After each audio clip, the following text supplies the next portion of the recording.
The ultimate question, should you be skipping the buggy? Can you just go from sand bike to Ornithopter? Is that buggy really worth its cost? Well, let's put it like this. Do you want to be gathering all this in just under 7 minutes, including the fuel cells? Yes, it's no joke. I set out at my base and 7 minutes later, my storage is full and you can see all of those items. It's absolutely insane, the sheer speed and quantity of gathering ores that you obtain via the buggy. There is absolutely no question, it is 100% worth getting.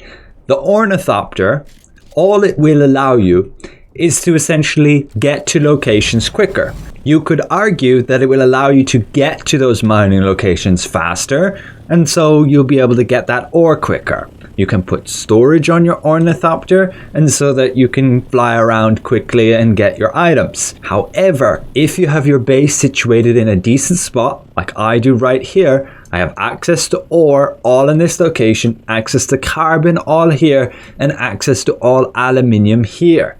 When I get to a higher tier and need to get different materials, yes, I might need to move base, or maybe I will use the Ornithopter. But just at this point, I can tell you, after playing this game just a few days and having obtained an Ornithopter, the buggy is invaluable. Before you get an Ornithopter, 100% get a buggy as soon as possible. So let's go over how you can go about that. In a separate video, I will go over the Ornithopter, how I managed to obtain it, and getting the buggy and its Cutteray was a huge speed boost in getting my Ornithopter.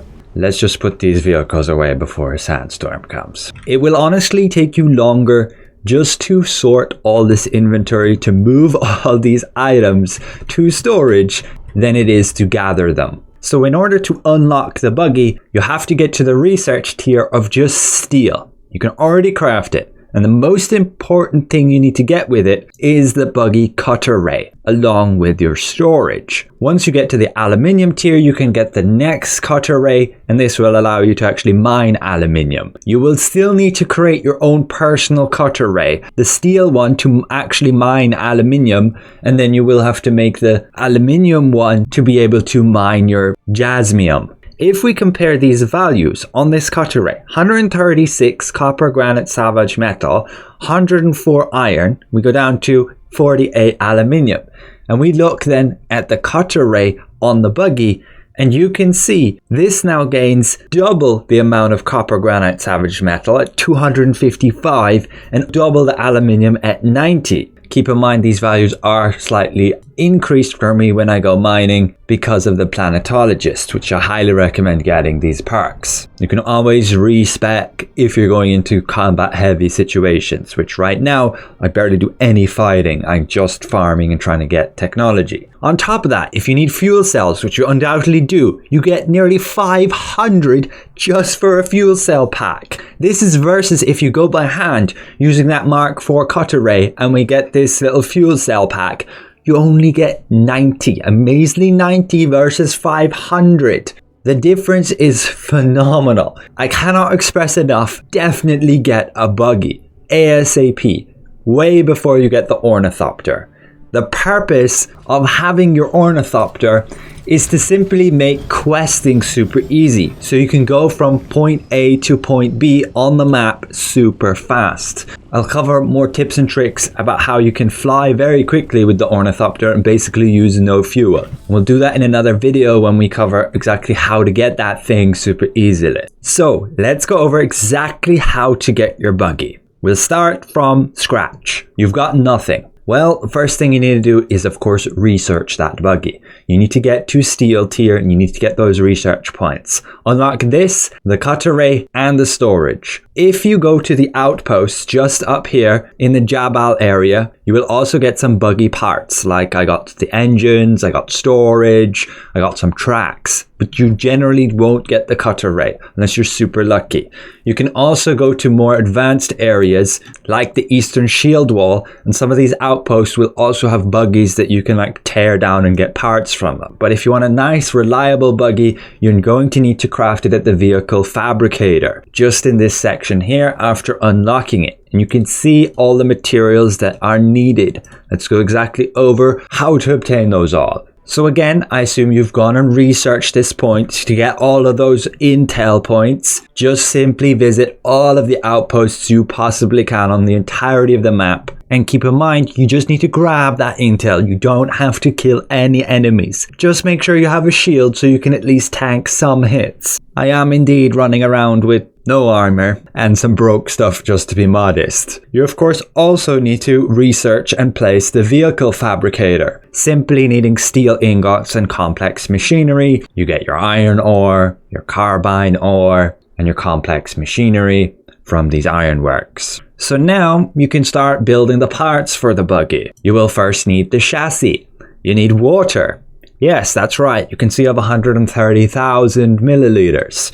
And that is because my previous video, I showed exactly how to set this up and make sure to place some storage. And there you go. We have over 130,000 milliliters just from last night. And I will place a ton more storage here as well. Then you simply need steel. We said how to get that. You need Advanced Servoks, which you're simply going to have to go to Imperial testing grounds. My favorite one is this, number 13. However, the chests seem to be limited. You can only claim them a certain amount of times. After that, I go to this one up here, and then you can visit ones you've never been to. Some of them you get super lost though, but you should get more than enough of them. And then you need more Cobalt Paste, which you're going to create at your chemical refinery using those crystals. You'll get those crystals by, as I mentioned in my previous video, just visiting this outpost. Going there, you just get the room key, enter that section, and then you just visit the chemical refinery. And we got 94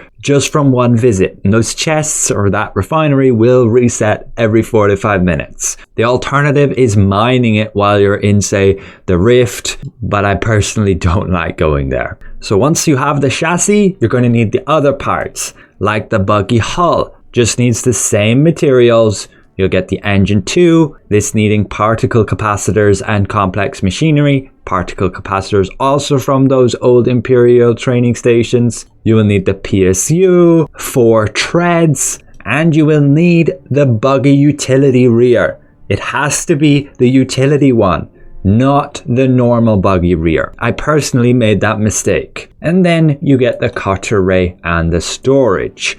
Just be aware with the Cutteray, you will need the Holtzman Actuators. The most reliable source is these wrecks. You can see we got 100 here. These shipwrecks will come down randomly, you just have to watch out for them. So once you have all of those parts, you will finally be actually able to put together your buggy with the Cutteray on the very top there. Make sure you have the storage too, or you won't be able to actually use it. Just keep in mind, this Cutteray Mk4 will only be able to mine up till carbine and those crystals. Once you get to the aluminium tier, you're going to have to research the next Cutteray Mk4. This will allow you to get that aluminium. So you will indeed have to get the standard Cutteray Mk4 in order to actually mine your aluminium enough to create that buggy Cutteray. And this is what I will prioritize as the very first thing you use your aluminium on. You will have to get a medium ore refinery to actually refine that aluminium. This then has a special ingredient, of course that aluminium, which as I recommend you farm over here. You can see on the map it's this gap. My base is just here. You will farm it manually to start. And as soon as you get that Cutteray Mk4, you'll be able to use that ray on it and you get over 100 aluminium per node. But that ray also requires these Ray Amplifiers. Now for this, you'll have to go to these outposts, Dayside, Barracks, and opening the chests there will get you them. Again, you can run in, grab, and run out rather than having to kill anything. And so then you can craft it. And the result is just insane. The amount of materials you get. You compare this, like even just 90 aluminum versus your regular Cutteray at just 48. Those values get a bit higher, again, when using the plantologist with Cutteray mining. Just be aware it can be a little bit annoying and a bit hard to target the Cutteray on the top, particularly when you want to replace it. I thought at the beginning that you couldn't replace it and I'd have to create a whole new buggy. You don't. You do not have to create whatsoever the Mk4 buggy for the Mk4 Cutteray. And see, I don't even have it unlocked. In order to target this Cutteray, you can't do it from the side here. Like, it shows as invalid target. You need to go to the very front of the buggy, right here, and then you can target it. We can detach it, and then we can attach our new tier of Cutteray just like this. And there you are. To actually use this thing, keep in mind you're going to have to swap seat every time you want to actually use the Cutteray. This is technically a multiplayer game, and so ideally you would have your friend sitting in the Cutteray while you go and drive it around. But again, over 100 aluminium per node point. Along with that, all of these fuel cells, which you're going to need some fuel for the buggy, and of course your upcoming Ornithopter. Those fuel cells, 490 each. Now on the exact route I take to mine everything, iron, I simply go around this outcropping here, and then carbon is just up here. I go around this section, and you can also see the little fuel cells. There's one here, another pack here, and one over here, which you can then pass a fourth here on your way to get the aluminium, which there's a whole bunch which spawns just here. You can of course make a bigger route, getting more aluminium all along and around here, along with some more fuel cell packs. And this sets you up for an insane amount of resources, and it will absolutely significantly boost you ahead in terms of getting all the materials you will need for everything. Along with that, set up your water farm like I showed, and you will so easily be able to actually refine everything. But that's all I wanted to share with this video. Keep in mind you have to keep these vehicles inside, otherwise a sandstorm will wreck them. If you check more here on the details when you manage the vehicle, it will show decay at risk when it's outside. If it's inside, it will say safe. Like if I left my Ornithopter out here, you can see it is at risk. In terms of the water thing, what I failed to mention in the video was, yes, just put down a ton of these water cisterns and you will have all of that storage. And when you're away from your base and not able to use the water that's generated, it will get stored in all of these automatically. You don't have to do any fancy thing with, say, circuitry. Just place down the storage and then automatically the water gets put in them. Just maintain those water filters and we can pretty much upgrade already to the standard filters, which yes, require a bit of aluminium, but at this point I nearly have enough aluminium I don't know what to do with. So I hope this video helps. Again, do not miss out on getting your buggy. You might be all very excited to get your Ornithopter, and yes, it's really great when you do get it, but it is not that important for getting materials. You will just use this thing for your questing. It does not have its own Cutteray, so you're going to have to use your own Cutteray, which is far less efficient than the buggy's Cutteray, which you will upgrade further to Mark 5 and Mark 6. So thanks all for watching, and a special thank you to all these channel members for their added support. We'll see you guys around. Goodbye for now.